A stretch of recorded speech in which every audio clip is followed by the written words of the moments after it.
Hey guys, what's happening? Today is a video about tables, and tables are pretty easy.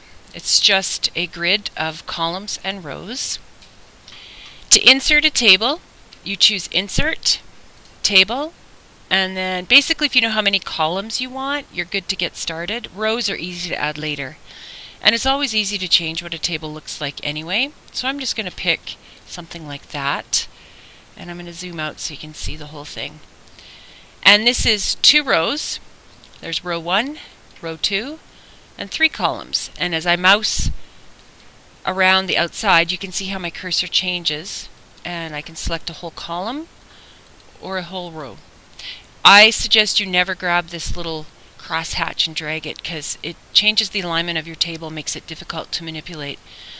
And a table is just cells of information. So in here you can put text, you can put information like an age, we'll say 15, and a grade, we'll say 9. And Sally is 14 and grade 8.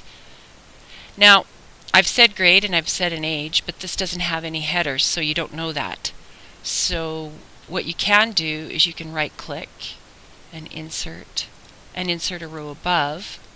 And then you can write name and age. And what I'm doing is pressing the tab key to move to the next cell. Tab, not enter. And this is grade. Now what I said about the rows, I'm tabbing through, tab, tab, tab. And now I'm at the last cell, but if I press tab again, it inserts a new row. So we're going to throw Ed in here, and Ed is also 15. But Ed is very bright, and he's in grade 10. Text, that's this information, words, should be left aligned. And it is by default, but it's this button right here if you need to.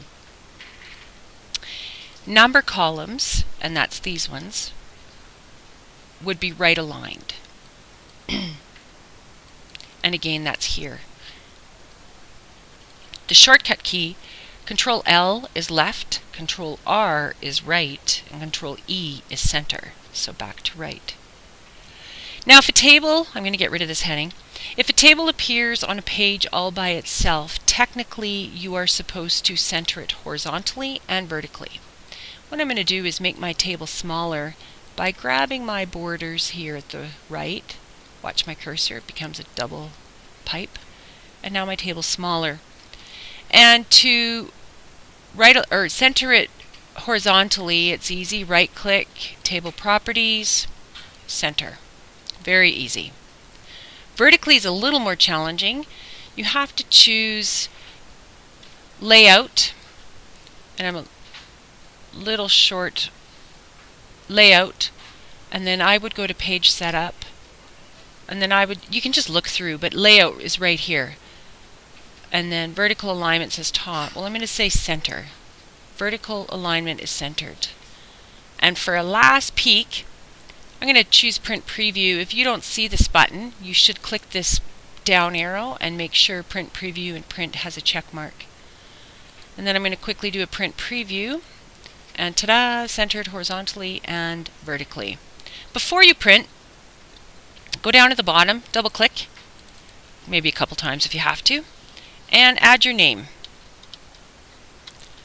And it's a footer. It shouldn't be very big font, so I suggest you make it size 9 and close your footer and then print. And good luck with your tables.